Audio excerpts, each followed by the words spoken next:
Live from the streets of Cincinnati, welcome to the jungle!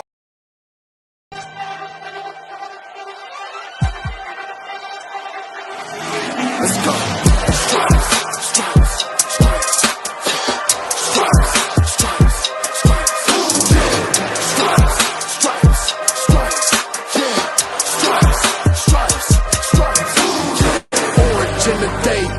In the night, stripes in our veins, sparks gonna fly.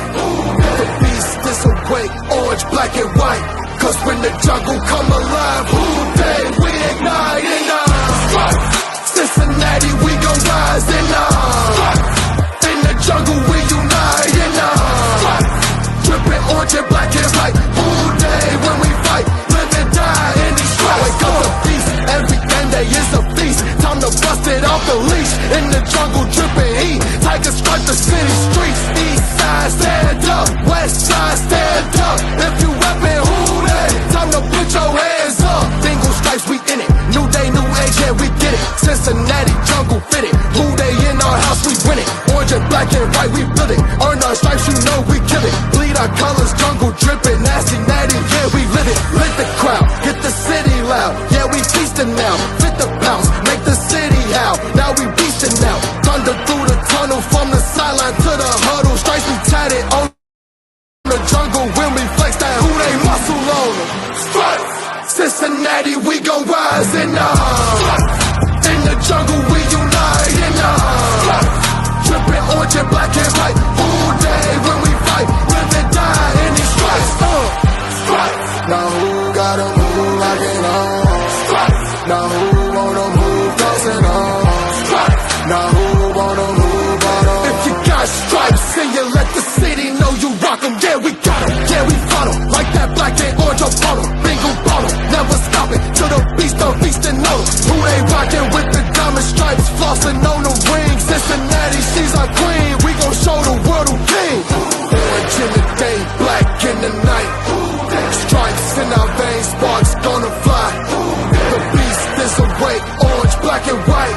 Cause when the jungle come alive, who day we ignite in Cincinnati, we gon' rise in the jungle we unite in dripping orange and black and white. Who day when we fight, live and die in these stripes. Now who gotta move like it on? Now who wanna move crossing on? Now who gonna move on? Who day when we fight, live and die in these stripes. Hey guys, what's going on? Welcome to the show. This is Sports with Strawberry Ice. I'm your host, the Iceman, Jeff Trunapole. And as always, I bring you sports from a West Side point of view right here in the great city of Cincinnati, Ohio, home of Jackpot Joey Burrow and the AFC North champion Cincinnati Bengals. Now do me a favor, if you found the show, hit that like and subscribe button. Smash that thumbs up. I'm at 1,666 subscribers. That is awesome. As always, I appreciate every single one of you guys. Now, if you're watching me on Facebook or Twitter and you have yet to subscribe to my channel, please do so. Please go to the YouTube channel Sports with Strawberry Ice. Hit the subscription button, hit the bell for the notification, and every time I go live, you'll be notified. Also, exclusively in the YouTube chat crew, we're doing super chats. So if you want to give me a super chat or you want to make sure I read your comment, give me a super chat. I would greatly appreciate it. And as always, I'm coming to you live from the Ice Cave. And the Ice Cave is brought to you by T Properties. T Properties, quality housing for quality people. Check out the website at www.tpropertiesllc.com for all their rental property management needs and their rental needs. What's up, everybody in the chat crew? What's going on? Crip, John, Jeff, Haas, stranger in there. What's going on? Yeah, John, you're right. Go Reds. They take the series, score 14 runs on a good team. Bell should not change the lineup. Write it out. Yeah, they're playing better. That's good. I mean, yes, they're playing better. That's about all I can say about it.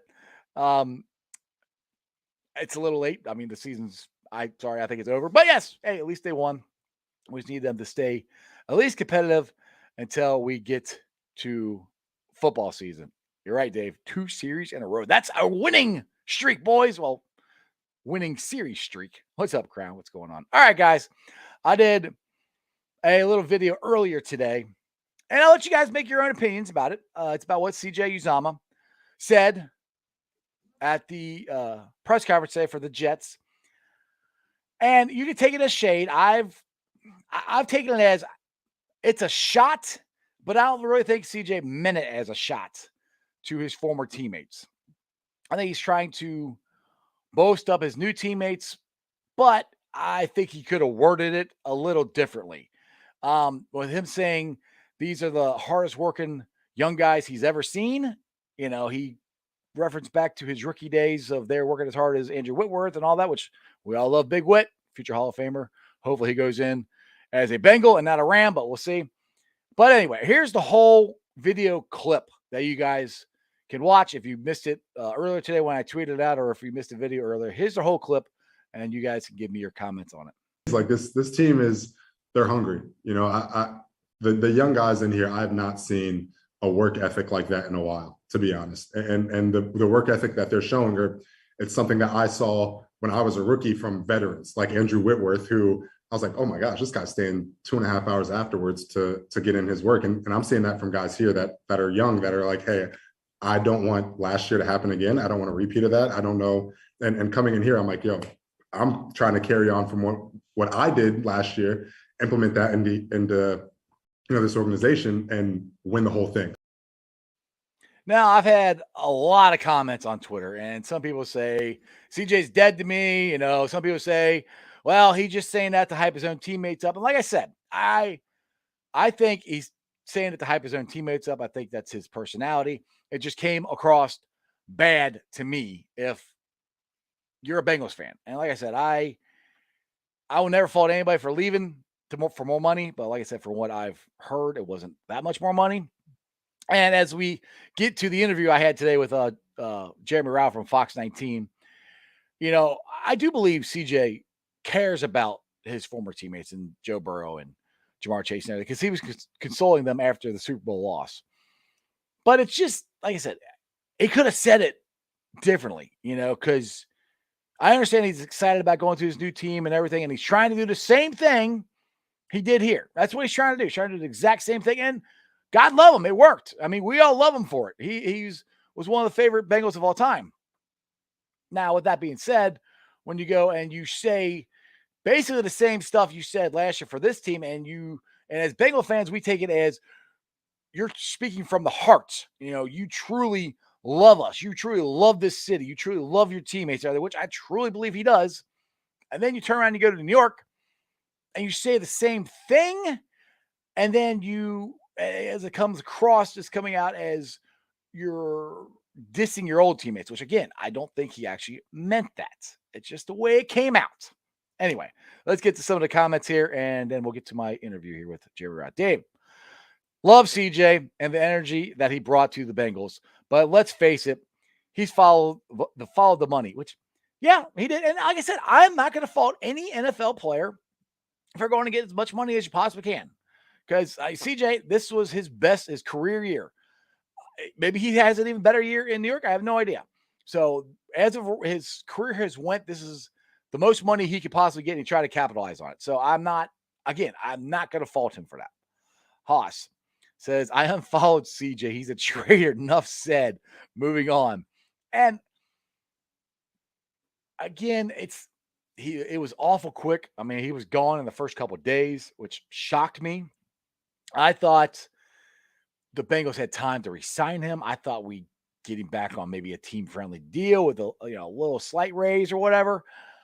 But I mean, moving forward, is what we all have to do here is move forward. We have Hayden Hurst, who I think Hayden Hurst actually, and Jeremy Rauch says it in the interview here, which I'm going to get to, is a better fit for the Bengals offense of what he can do, a better red zone, a red zone option, better route runner, stuff like that. So, and the whole thing that we're worried about with Hurst is his blocking ability. And one thing we talked about in this interview is with the offensive line being better, Hayden Hurst is not going to have to rely on him to block as much as they did CJ Uzomah. So anyway, let's get to a couple more here, then I'll get to my interview. Crypt Keeper. CJ wants to be the voice of the Jets.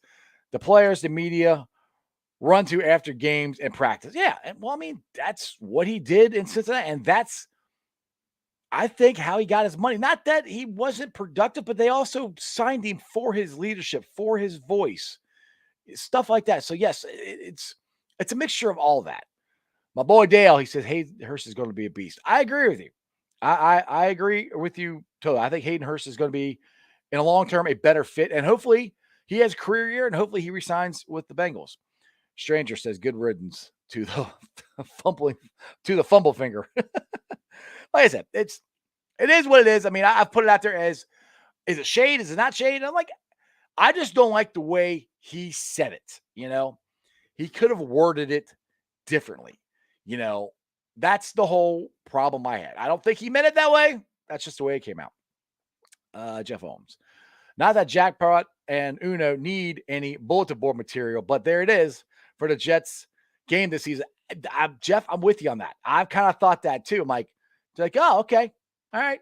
You think those guys work harder than we do? Okay.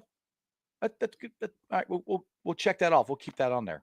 So yeah, and as my boy Ace said, he zeroed it out on his Twitter feed. I said, CJ, you've been put on notice.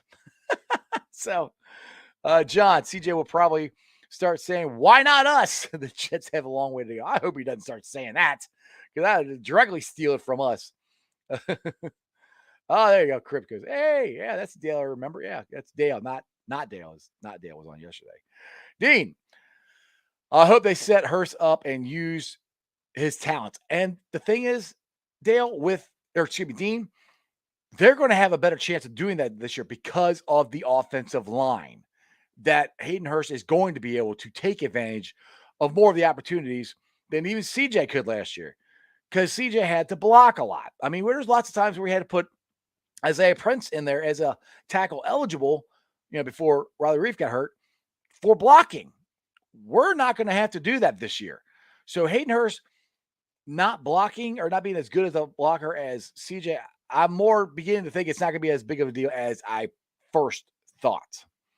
Oliver, he could have had said something else, senseless backhanded comment. Yeah, it was just kind of a backhanded slap. It just, either if he meant it or not, that's the way it came out. That's all it is. And like I said, it's May. We're looking for stuff to talk about. So this is something to talk about. Tomorrow night, we have the schedule release. And I know lots of people, Jeff Holmes is one of them who tweeted me out on this, that they are reporting that the Bengals and Cowboys will be playing at 4:00 on Thanksgiving, which is cool. Selfishly, for me, I wanted it in prime time in Tampa because I'm going to be there. But now I don't know if that's actually confirmed. I mean, I've seen it tweeted out there and stuff. I think it is. I know Drew Garrison said it was. So I haven't personally figured out if that's actually confirmed, which, I mean, we'll all find out tomorrow night. It's going to be released. We'll find out. Hunter, don't get why people think the Bengals were a fluke. Joe's going to have his first full offseason and a good O-line. I'm with you. And that's, Hunter, that's kind of where I'm like, last year was why not us? I guess the phrase this year is it wasn't a fluke. Last year wasn't a fluke. And the thing is, too, you also have Jonah Williams, who is going to be the only one who's back on the offensive line in the same position from last year. He's got a regular offseason, and he's not recovering from injuries or anything. So there's a lot of guys. We're not injured. There really isn't anybody that I could think of that's on the roster right now that's coming back from injury, major injury. I mean, T. Higgins, yeah, he's got a shoulder, but they say he should be good to go. There's, guys with little nicks and cuts, but nothing huge. John, wait until Bates gets a hold of him. Concussion in the making for CJ. I don't want CJ to get a concussion. I said, I still like CJ. Like I said, look, CJ was the only Bengal to come out when we all were standing out there in the cold, waiting on the buses to come back for when they lost the Super Bowl. He's the only one that came out to us and high-fived us and greeted us. And I do think that was genuine. I really do. I think it was genuine from the heart. He really liked that we were there, wanted to come and greet us. I just think the way he said it, it could have been phrased better, is all I'm saying. Anyway, let's get to my interview here with Jeremy Rauch. He's from Fox 19 here locally. Him and Joe Damon do a wonderful job in the sports department. They're my favorite guys to watch. So I know if some of you guys are out of town, go look them up, Fox 19 on Twitter and on Facebook and all that stuff. You can catch some of their stories. But right now, here, let's get to Jeremy. Hey guys, I got a very special guest today. He's Jeremy Rauch. He's from Fox 19. Him and Joe Damon do a wonderful job in their sports department there. I had Joe on earlier this month or earlier this year. Now I got Jeremy on. What's going on, Jeremy? What's going on, Ice Man? I'm glad to know I just learned what strawberry ice, like what that goes back to before we hit record. I thought you were driving around a snow cone truck or something, but it turns out what you were called back in the days, man, on local radio. I love it. Yeah. Back 100 years ago, 94, it was vanilla ice was popular, so they called me strawberry because I got the red face. So yeah, but I am in the ice cave. That's what I call my basement down here with all my memorabilia and stuff. So Amazing. Anyway, so now that football season has ended and baseball started, and I think your life has slowed down a little bit, has it? Like you're saying off air. Yeah, it's a little too slow for me right now. Like just the excitement of the NFL schedule coming out and even the NFL draft and everything that surrounds that has been good for me because I'm ready for football season again already. And look, my first love growing up, I played basketball. That was my main sport. It was always basketball. I do love baseball. There's nothing like going to a Reds game, whether they're winning or losing with the family. I love that experience. But for me professionally and what I do, I love the excitement of football season and everything it brings. And now you come off a run at the Super Bowl. It's really just heightened all of that excitement to the nth degree. So it's just, for me, it's a little too chill right now. I'm ready for football season. And obviously come into July is when things will start to speed up. So I'm ready for it. Exactly, man. I am dying for football season. I mean, especially with the way the red season is going, it's kind of really what makes you want to go get the Bengals back here. But there's an interesting thing that's going on Twitter right now that kind of blew up right before you came on here, and it's CJ Uzomah's quote, and I'll just put it up here. I got the video too, but I don't have that with me. But he says, this is from Connor Hughes. He's an athletic reporter for the covers of the New York Jets. Says Uzomah said he hasn't seen young players with work ethic like the ones on the Jets roster for a while. And I'm like, what about Jackpot Joey, Jamar Chase? You want the Super Bowl with those guys? He was the one that said, why not us? Was all that smoke from CJ, or what do you think? I think it's one of those things that players kind of say. They get to a new organization. Sometimes you'll hear, like we saw it with Jesse Winker, and we've seen it with Nick Castellanos. It's this kind of beefing up the organization that they're in because it's what you do. You become kind of a mouthpiece for that organization in some ways. And a place like the Jets, man, let's face it, they're a terrible franchise. They need a little juice, and I think CJ sees that. And CJ has always been a hype man. Good football player, great hype man. And so to me, that is CJ being in a new organization and seeing guys like Garrett Wilson out of Ohio State, seeing guys like Sauce Gardner out of Cincinnati, and understanding those guys both work really, really hard. Some of the hardest working guys you will find. But certainly, I don't think it's a dig, and this is just me because I know CJ and I know his heart, and I covered him. I don't think it's a dig at all at what he experienced here with the Bengals. Matter of fact, we have video after the Super Bowl loss of CJ kind of putting his arms on Jamar Chase and consoling him after that loss. I mean, you knew how much he loved Jamar Chase. You knew how much he loved Joe Burrow. It went way beyond football. And so to me, and again, I know this isn't like helping it blow up on the internet with what I'm saying, but to me, that's him just beefing up the organization he's in and beefing up those young guys who he probably thinks in his mind, I got to be the hype guy. And that's CJ. That's what he's always been.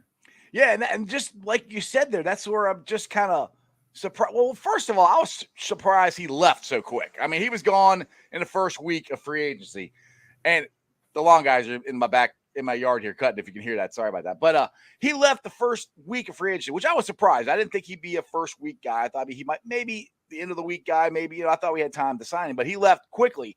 And from what I've read, I don't have any sources, it's just stuff I read, that the money, yes, he got more money in New York, but it was close. And like you said, how much he cared about Joe Burrow and how much he cared about Jamar Chase and how much he cared about the family. Because I'll tell you this, when the Bengals came back from the Super Bowl, I was down there greeting the bus back, and he was the only player that came and walked toward the fans and gave us all high fives to everybody he could get to.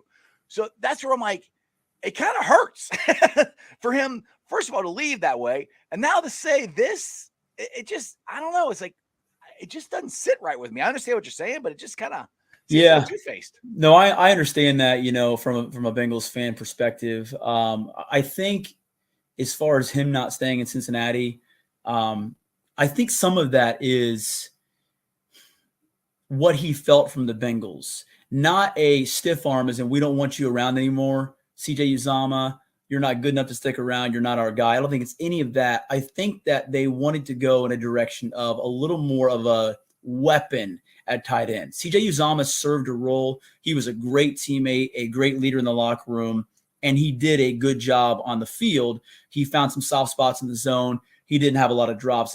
None of those things were who CJ Uzomah was. However, in my mind, I feel like the Bengals believed they could find someone who was a little more dynamic, a little more of a threat, one more weapon who wasn't just a guy who was good, but could potentially be great. And Hayden Hurst to them, who they ended up going with, as you know, obviously, Right. to them is a guy that can be a little more of a threat, who was drafted 4 years ago to be a threat in the NFL. And certainly he was overshadowed in a couple of his first stops in Baltimore and Atlanta. But now he thinks he can be that. And so I think there was just, in some of those conversations, Iceman, I think it was a feeling on CJ's end of, I can maybe be a little more, have a bigger role somewhere else than I might have here in Cincinnati, as much as I still love everyone here. So I think that was one of the hardest sides of the business to see right as soon as free agency started, because I think a lot of people were hoping maybe CJ does get to stay on a team-friendly deal if he loves it so much here. Right. But I think he felt maybe he wasn't going to be as featured as he wanted to be. And so that's the tough part of it. Yeah, you could be right there. And I exactly feel the same way you just said. I thought we might get him back on a team-friendly deal because he loved it here so much. Yeah. He's such a team guy. He loved the guys, loved the organization, So that's why, I'll be honest, I was shocked that he left. But we got Hayden Hirsch. I agree with that. I think Hayden Hirsch is going to be a better offensive option than CJ was. And you have to remember, Hayden Hurst was drafted in the first round for a reason. He said that about multiple times in his press conference. And I think he's got a better shot of being a better red zone threat. The only thing I'm worried about Hayden is his blocking ability. I think CJ is a better blocker right now than Hayden Hurst was, which is kind of funny because when CJ was at Auburn, he didn't have a tight ends coach. He kind of taught himself. So that goes to show you can improve. So hopefully Hayden Hurst will improve upon his blocking scheme. So yes, I do think it's an upgrade. It still hurts though.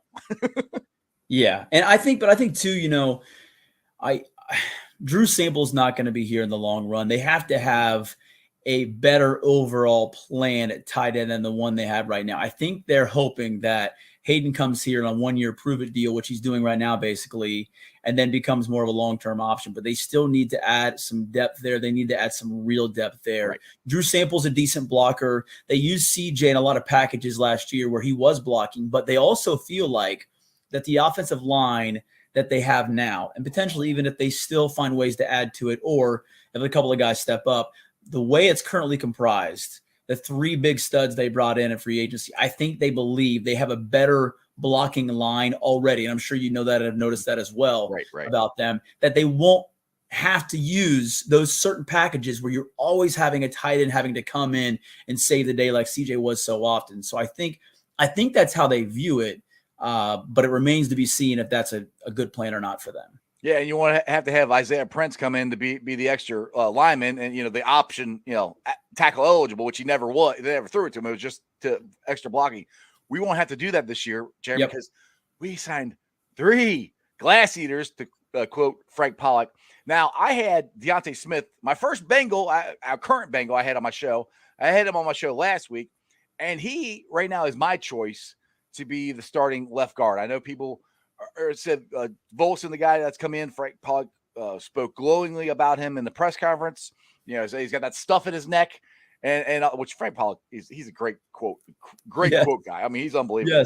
Yes. I'm sure. Yeah, he gives you guys it gives me too all kinds of stuff to talk about. So it's awesome. And with the stuff that came out about Jack Scarm, which we haven't heard anything about since draft night, where are you at as far as left tackle? Because we only have one spot to fill, and with the guys we have, do you think to go out and maybe sign a Riley Reef, or do you think they're going to try to go with the guys that they have? Yeah, it's interesting. I've seen some people talking about why not go get the center out of the Browns, Treader, and try to get him in there and plug him in at center. Right. And then you can kind of shift things around a little bit and kind of move things to your advantage that way. I still believe in I don't think Bengals fans right now are going to love this. If we're talking about left guard, I don't think they're going to love this idea. I think right now it sounds a little bit controversial. I understand that, but I still think they want to see what they have in Jackson Carman. The reason why I mentioned that is because Zach Taylor, when he was talking after the draft, as a matter of fact, he was asked about Jackson Carman and said no comment at one point on all of the kind of things that we've heard the rumblings of Jackson Carman and his off the field issues that happened at Clemson before they drafted him. But he later on mentioned Jackson Carman by name as a guy they believe can start there at left guard. And so I think, in my opinion, they still want to see what they have there because they drafted him high enough to believe he can be a guy that should be starting on the offensive line. I understand what he was last year. He needs to have a tremendous amount of growth from last year to this year. But I'm curious about that. I'm curious if they can still figure out a guy like Quentin Spain, keep him around. I think he actually was pretty good. I'm not a guy I'm not on, connected to Pro Football Focus. I don't track all that stuff. And I know fans really pay attention to that, but I thought Quentin Spain was really good in a lot of spots last year. So I'm curious if he still could have a role on this team if the Bengals can figure that out with Quentin Spain. But to me, if we're talking left side there, left guard, I think Jackson Carman still might be the guy that has a shot. But like you said, Deontay's in the mix as well. I like him. I think they're curious what he can provide. And again, as we go back to it, talking about what Duke Tobin has said, Duke Tobin said to us before the draft, I feel like we have a solid starting offensive line right now, 5 guys. The 3 guys, okay? Kappa, Karras, and Collins, without a doubt, are on that line. And then you have Jonah Williams. And now you're trying to figure out, as we talked about, if that's how it's going to play out, who is left guard. And so I think there's a few players there that they have in the building, as Duke said, they drafted last year. They want to see if those guys can do it. I think that's plan A still. Yeah, I agree with you wholeheartedly there because, like you said, they did draft Jackson Carman to fill, it was a right guard spot last year. That's the reason they drafted him. So they believed in him. Now, I don't know. I think just from when I go down to practice and stuff, I feel that Frank Pollock has a better relationship and is more on board with Deontay Smith than he is Jackson Carman. But that doesn't mean that's what's going to happen. That's just from the little bit I've gathered, which sure. I'm not a media guy at all. I'm just going and hang out at practice and see different things. So that's kind of why I lean that way. And I think from what Frank Pollock said about Volson, the guy they drafted from North Dakota, do you think that was I don't want to say a shot, but trying to get a kick in the butt to Jackson Carman, saying, nobody cares that you're a 5-star recruit. Nobody cares that you're a second. Nobody cares. You got to come here. You're playing against men. You got to step up. That's what it kind of felt like to me is, hey, we got people in here that are going to take your job if you don't step up, and we want you to have that. What's your thoughts on what Frank Pollock said? Yeah, it is. And again, when I say that I think Jackson Carman is a guy they still want to see if he can do it there, it's still wide open. That's not me saying that it's his job to lose at all. Right. And I think he is going to have to battle that. But I think you do draft a guy there because, look at the way the Bengals drafted. It was defense, everything. They didn't draft a weapon of any sorts. They brought in more depth on the offensive line. Now, part of that is, God forbid something goes wrong, injuries happen, you need that depth. We know that. We know how that works. But also it's to remind a guy like Jackson Carman, who came in year 1 and admittedly was not in shape, was not mentally there, all the things that you want a rookie to be right out of the gates. Right. He was not. And so it started off rough for him. He certainly had some rough times on the field. We now know about potentially some rough times he had off the field before he was even drafted by the Bengals. And so this organization, the way that it operates now, they may not be commenting on Jackson Carman and what's happening with him, but certainly they will not tolerate any more nonsense, any more slacking, any more not being ready from Jackson Carman. He is literally right up against strike 3 right now, in my opinion, by this organization. They haven't publicly said it, but last year, the way he wasn't physically fit and ready, Now we have the off-field issues. And now it's like, all right, we drafted a guy to put some pressure in that room on young guys like you and even Deontay Smith. Be aware that your job is not secure. You have to win it. You have to earn it. And so Jackson's got a lot to prove, heading into not just OTAs, but into training camp to show that he belongs here. And I think all of that is part of the equation. Yeah, exactly. And that to me, that's not even coming from the front office or the coaching staff. It's also coming from the players themselves, because Jackpot Joey Burrow, T. Higgins, Jesse Bates, these guys are all business. We're here to do our job. We're not, they're all, a lot of them are team captains. They've come from quality colleges. And not that Clemson's not a quality college. He came from that too. But it's more of the mindset of, look, we're here to win a Super Bowl. You're either with it, you're either on board or you're not. So it's either jump on or jump off.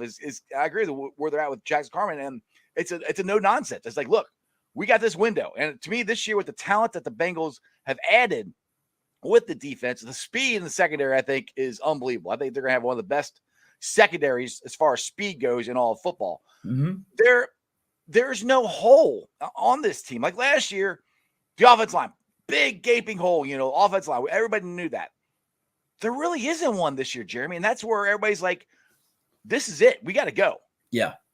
I love what they did in the draft, as you talked about, man. It was speed. You can start at the top with Dax Hill and just some of the measurables that these guys have and the speed that they have. Cam Taylor-Britt, like all of these guys they brought in that they think maybe might not be starting day one, but certainly right on the heels of an Eli Apple. Like there are guys right there that are ready to come in. And Cam Taylor-Britt, you have Dax Hill who can help out in the back end, who has that speed, extreme playmaking ability. It doesn't feel like they are one injury away from potentially having a decimated secondary. The linebacker room is solid as can be right now. I understand some depth can be added to that, but the defensive line, they feel good about that right now and what they have. Why wouldn't they? When you look at the ends, you think of a guy like BJ Hill, who they signed to a big deal when they couldn't get Larry Ogunjobi figured out. And by the way, if you do look at Pro Football Focus, that will tell you that BJ Hill is actually a better player than Larry Ogunjobi, which is crazy, I know, to some fans, but it's true. Right. And so smart football people in the front office are making smart decisions, and it starts with Duke Tobin at the top, and it's trickling on down. And now the best thing about this, Iceman, is that we've seen this team for so many years drafting for needs. You have a luxury right now of this window, understanding they're going to have to pay some big time contracts in the coming few years, right here, right now, drafting for depth, adding talented guys behind talented guys. And now you have what looks like a team that can get back to the Super Bowl, and not just get back this time when Joe Burrow needs an extra 1/10 of a second. Jamar Chase is cruising into the end zone for the winner. And so it's all there, man. It's all there. They have it exactly as they pictured it. It couldn't be better. Now it just takes going out there and actually executing everything. Jeremy, I'm getting goosebumps in my arms. I don't know if you can see on the camera, but I'm getting goosebumps when you talking. But yeah, I'm so fired up. Now, we said that, there's not a lot of holes, but there are some things that they could add. And there are some notable free agents that are still out there. Like we talked about the tight end. We could add another one there. We could add some offensive line there. Maybe a secondary. I kind of doubt that. But these are a couple guys that I could see them possibly going after. Now they're higher, bigger name guys. They'd have to take team-friendly deals. But I think Akeem Hicks, Melvin Gordon, Rob Gronkowski is I don't think that one's going to happen, but he's still out there. Ndamukong Suh, that's another Super Bowl champion, interior lineman, and then Larry O, and then Will Fuller as your fourth wide receiver. Those are the guys that I have that are out there now that like I said, will the Bengals go get them? I highly doubt it. I think they're going to look for lower guys there. What do you think of the free agents that are left that they'll do? Positions they'll try to attack or guys they'll try to add? Yeah, it's going to be tough. I think, and the conversations that I've had with Duke, we did a sit down with him. We talked for 20 or 25 minutes before he actually did big media availability before the draft. So, a lot of conversations with Duke, whether it was off camera, on camera, and all that. I feel like they are really thinking about where they are right now in contracts that are coming in the future, because they have had the luxury in the past couple of years of being able to spend a little more in free agency. Certainly they already got the 3 big offensive linemen. They have Hayden Hurst are the 4 biggest signings that they had already. And now they really are thinking about, we got to pay Joe Burrow. We want to pay Jamar Chase, even though that's a few years down the road. Probably not going to pay Jesse Bates. I think that ship has sailed. And then you get to start thinking about Tyler Boyd's probably, I know this is hard for Bengals fans to hear, probably not going to get to stay unless it's a really team-friendly deal if they want to have T. Higgins stay instead.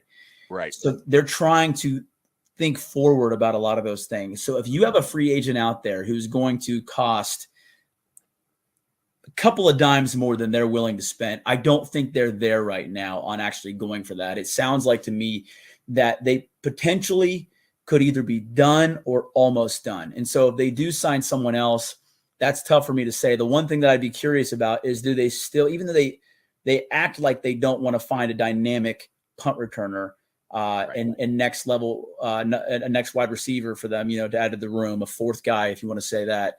I don't know if they're actually going to do it. I mean, I know that's kind of a non-answer for you, Iceman, but I struggle to get there on whether or not they're actually going to do it, unless it's something that happens a little more late in the game when they feel like, okay, we don't like where our offensive line sits right now, and they go get a guy that way. But I just don't see it right now. Yeah, no, I'm with you. They might be done. These are just names that are out there that I thought would be kind of cool. I know Rob Gronkowski has said it, Joe Burrow. Who would you want? Let me ask you that. Who would you want? If you could pick a guy or two, who would you want him to go after? The 2 I would have to go. I would like Will Fuller, because I'm more worried about the 4th wide receiver. Yep. But he doesn't play special teams, and he's not a punt returner, so he would just be a 4th wide receiver. So that one worries me. And then it'd be cool to get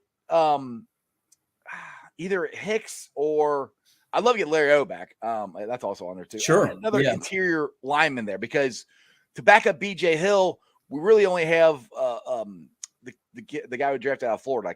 His name slips my mind, but my buddy, yes. Yeah. But my buddy Dale Altman from Bengals and Brews brought this up, that Drew Sample can also play 3 tech. So, and he might get more of a shot there this year. So my biggest concern is the 4th wide receiver and another guy to back up BJ. And I think the Larry O idea is that's so interesting to me, because he's still out there. Right. Yeah. And he didn't pass his physical when it was a terrible thing with the Bears. And I know Bengals players are upset about that.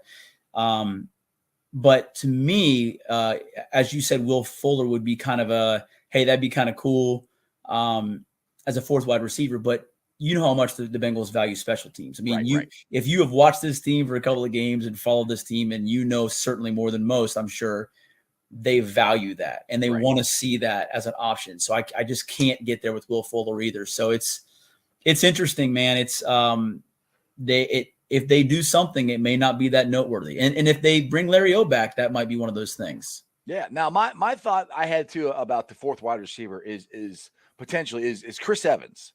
And we saw a little glimpse of it in the Detroit game, and then he got hurt. And he reminds me of Giovanni Bernard. Gio I don't think he ever got used to his full potential, because the way the offensive line was, we always needed him in there to pass block and stuff.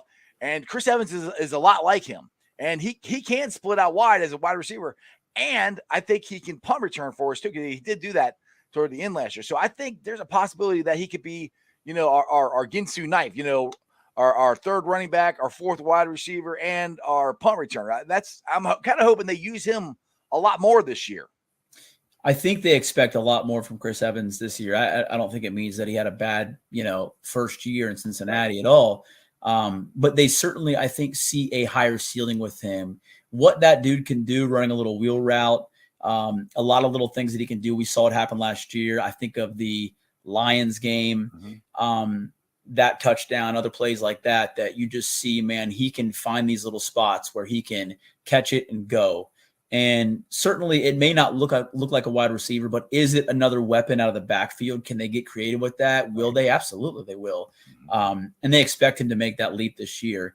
As far as a punt returner, that's a good question. I would love to see them try. I would love to see them try that. And there should be he should be in the mix. He should be in the mix because he is certainly one of those guys that I think can break something and not break an actual like bone in his body, but like break something for a touchdown. A good break. Exactly. As rare as that is in the NFL, I think certainly they do want to find more ways to include him in the game plan. And I think that's one way for sure. Yeah, exactly. And like I said, I'm extremely excited about this season. I know it's hard for the team that went to the Super Bowl and lost to come back. I mean, a lot of them don't even make the playoffs the next year. But I really think, and Mike Hilton has been on everybody's podcast except mine. Mike, if you're watching, come on my podcast.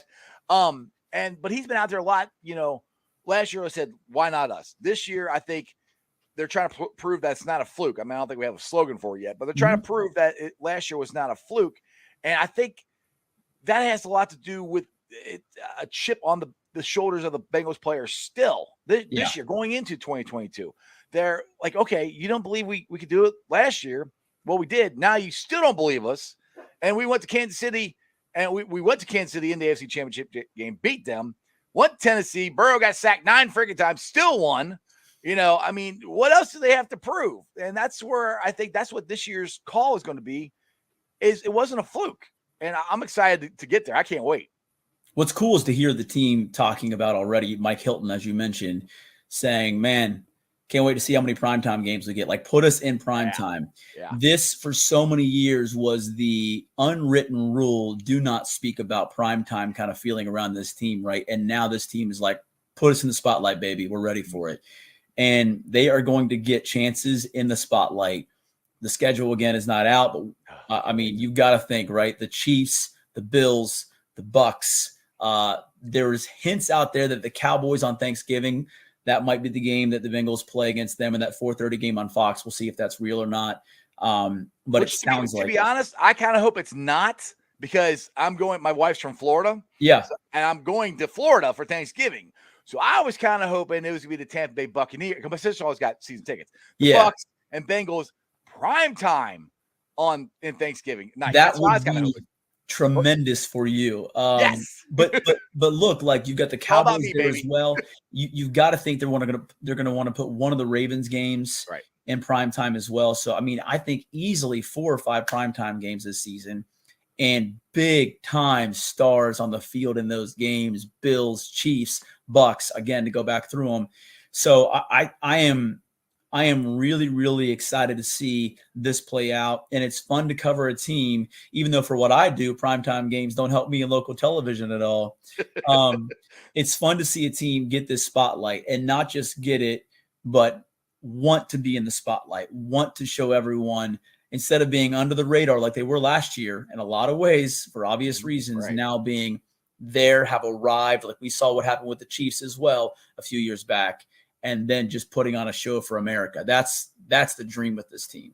Exactly. Now, Dan Horde had I cannot remember the guy's name on the Bengals Booth podcast, but he was in charge of the schedule, and he hinted at, yes, the Bengals are going to be on the maximum amount of time of prime time, which I think is 5, but you can get one flexed, so it could be 6 or more. Yep. So that bodes well. I mean, not for you, because it's gonna make you have some late nights, and not for me, honestly, either, because I have to work at 3:00 in the morning. So I might have to take some days off at work when we have these primetime games, because I'm a season ticket holder, so I'm not missing these games. But I just go back to what you're saying about this team wants primetime. We remember the Andy Dalton, AJ Green, Marvin Lewis era, where we couldn't win primetime. That is gone. They crushed it last year. They can win in primetime. They can win when the spotlight's on this team. This team isn't scared. That's why we're so excited here in Cincinnati about this upcoming season.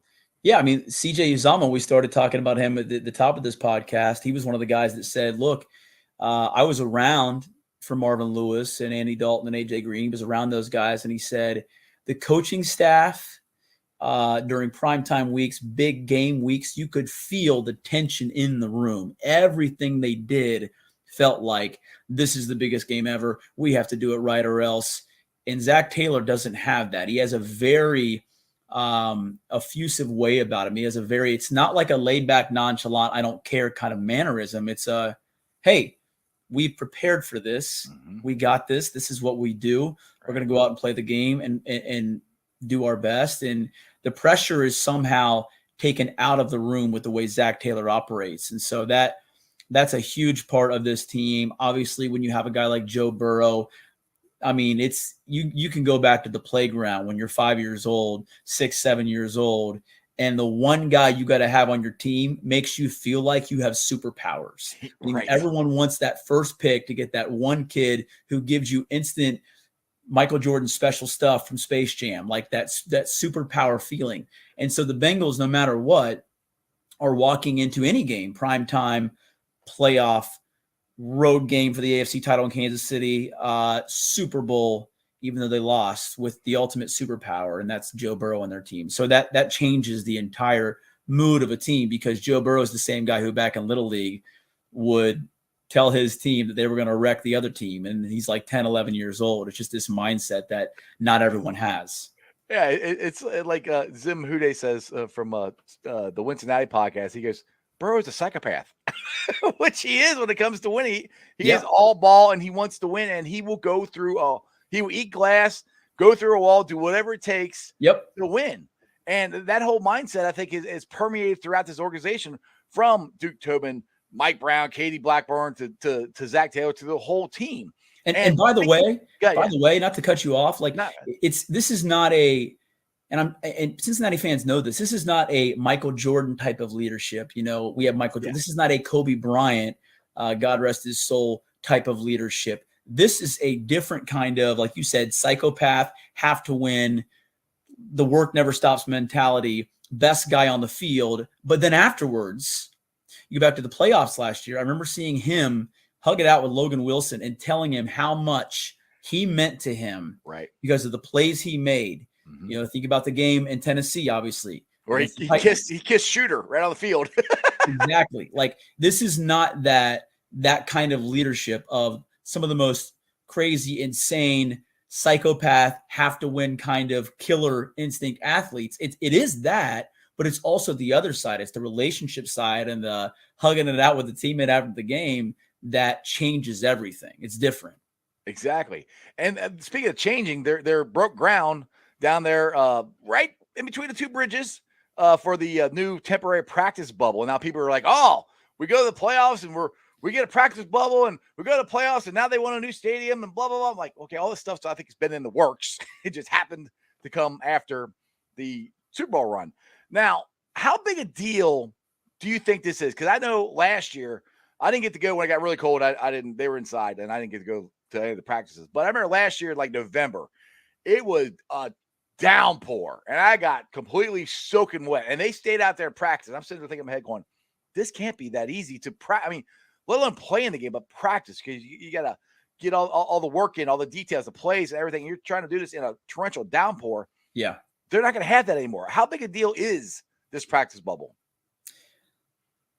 I would say it's like my experience back in 2013 flying to Ireland for the first time ever. I flew first class. Ooh. And I had we had free tickets through our MasterCard or something. We had earned points. I forget what it was. And I had never flown first class in my life, man. So I'd always flown economy, and economy is just fine. I can handle economy. I'm not some crazy rich person. I don't need that kind of a lifestyle, in first class. But it's nice. But when you do it, and they came to me right away, we had just sat down. It was actually on the flight back from Ireland. And the flight attendant came to me and said, would you like some champagne? And I said, no, I'm okay, thinking it was probably going to be, $15 glass at least, whatever. And she goes, sir, it's free. So you might want to start saying yes. Yes, please. Yes, I will. I will take a glass of champagne. That sounds fantastic. And then I realized literally everything was included the entire flight from then on. And I ate and drank way too much. But you're like the country song, Drunk on a Plane. Exactly. I'm Dierks Bentley. So that to me is what it is. Do you need to have first class? No, of course you don't. I mean, you can survive in economy, but now they have what is becoming a first-class experience with this organization. The stadium 4 years down the road or so, potentially, would be the next step for that, for athletes coming here and not just having Joe Burrow to play with, or, football players, but having this nicer setup for practice, nicer stadium. It's stepping towards first class. It's not something you have to have. You can survive without it, but now that they do have it, it's just a step in that direction for them. And it's like last year when they're bussing up the hill to UC's bubble. And I remember that day, man, the ice was bad. The weather was terrible. And I thought to myself, are the buses going to actually make it there? They don't have to ask that question now. So that to me is just what makes it that much more of a huge move for this organization. Yeah, exactly. And when Katie Blackburn announced this, I think it was back at the Combine, what I loved what she said was, we need this for when we play into February. Well, you're playing into February, you're playing in the Super Bowl. And that is the mindset that all Bengals fans want the ownership to have. And they have that now. And that is awesome. So anyway, Jeremy, you give me 35 minutes. I appreciate it. Got a little longer than you gave me. Anyway, tell everybody about Fox 19, follow you on Twitter, whatever you want to plug. You can follow me on Twitter at Fox19Jeremy. If you would like, you don't have to. I'm a little quirky at times. This is kind of my humor. I've always been an oddball. The 2 a.m. tweets, the ones I like. Yeah. So I'm whatever. I'm a weirdo. It is what it is. So if you want to follow me at Fox19Jeremy, you get some unique sports takes sometimes, but whatever, that's me. You can also watch me on the news pretty much anytime, man, except for Mondays and Tuesdays. I'm off Monday and Tuesday, but I work Wednesday through Sunday, something like 2 to midnight, depends on the season, what the Bengals are doing, of course. And then on the weekends, catch us on the final quarter on Friday nights at 11:15. Sports Wrap Saturday nights at 10:45, and then Sports Wrap Sunday nights at 11:15. We are the only station in town that has 3 15-minute sports shows, Friday, Saturday, and Sunday, and we love that about our station. Joe and I do. So, check us out. Yeah, I love it that you guys do that. It used to be everybody would do that. Now you guys are it, and I appreciate, like I said, all the hard work you guys do. I enjoy what you and Joe do. You guys are awesome at what you do. So, anyway. Thank you. Hey, thank you for coming on the podcast. I appreciate it. Cool, man. Anytime. All right, guys. I hope you enjoyed that. That was a little interview I did with Fox 19 Jeremy Rauch earlier today. We touched on a lot of different subjects, the practice bubble, free agents that are left, what CJ Uzomah said, stuff like that. Anyway, make sure you guys check him and Joe Damon out on Fox 19. Like I said, they are awesome. To me, they're the best sports duo on TV in Cincinnati market, that is. So I really enjoy those guys, and check them out. All right, guys, let's get to the Facebook groups that let me live stream in. As always, I appreciate every single one of them. They're Houday Nation, Houday Legion, Cincinnati Reds riding third heading for home, Bearcat Country, Bearcat Ruckus, the Ohio State Bucknuts, the Ice Bar, and then you can follow me on all my social media platforms, all under Sports with Strawberry Ice on Facebook, Instagram, Twitter, and TikTok. Twitter handle is at Jeff A. Trinipole. TikTok is at Iceman90. I'll be pulling a sign off later on tonight, putting it on the podcast. If you missed any of it and you want to listen to it, not watch me for an hour, check it out on podcasts on BeamPod, Apple iTunes, Spotify, Google, Stitcher Play, pretty much wherever you get your podcast. Please make sure you rate, like, and review. Leave a comment so more Cincinnati fans can find it. Leave 5 stars. That'd be awesome. Make sure you subscribe so every time I upload it, you'll get notified, just like on the YouTube here. So YouTubers, we're 1,667. That is awesome. As always, I appreciate every single one of you guys. If you're watching Facebook or Twitter and you have not subscribed, please do so. I would greatly appreciate it. Let me answer a question here. Aaron, you want to know if we should bring back John Ross. I don't think that's going to happen. I think that ship has sailed. I don't think he wants to come back here. And what you're saying, we could use him as a wide receiver and kickoff return. Pretty cheap. Yeah, we could, but I think I don't think that's an option. I really don't. I think we tried it. It didn't work. I think he's going to move on to other teams. But I do hope we find somebody to be the 4th wide receiver, because I do think that is an issue that we need to try to address, because just in case T or Jamar or TB, somebody gets hurt, we have to have another guy step up. Anyway, as always, I appreciate you guys. Got some great content on the channel. If you missed the CJ Uzomah video I did earlier today, make sure you check that one out. or my interview with Deontay Smith from the Bengals last week, or any of the other stuff I've talked about the last couple of weeks, make sure you check it out. Go to the YouTube channel, Sports Strawberry Ice, which you're on right now, and subscribe. And like I said, I'm trying to give you as much content as I can about the Bengals. Trying to do something about the Reds, but like I said, it's kind of hard to talk about the Reds right now. I mean, they're winning. They're winning. They've won a series, 2 series in a row, which is great. But, I know we're all looking forward to football. We got the schedule release coming out Thursday night, tomorrow night. Unfortunately, well, not unfortunately, I will be at the Sam Hubbard Foaling tournament tomorrow. So I will be keeping an eye on it. I won't be doing anything live, but I know Josh from Who Dey Nation is starting his first podcast. So I think he's called a Who Dey Today, or WD Today. I think is what it's called. I can't even remember the name of it, but it's on Who Dey Nation. It's Who Dey Nation Today. Anyway, he's going to be doing a live podcast tomorrow night after the schedule release. So make sure you check him out. Check out Bengals and Brews. Check out my boy Centurion, Rally Around the Natty. All these guys are awesome podcasters. Cincinnati, James Rapine, Locked on Bengals.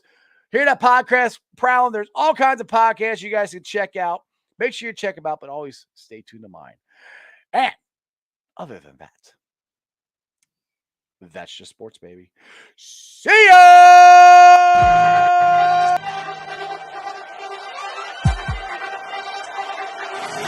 Let's go.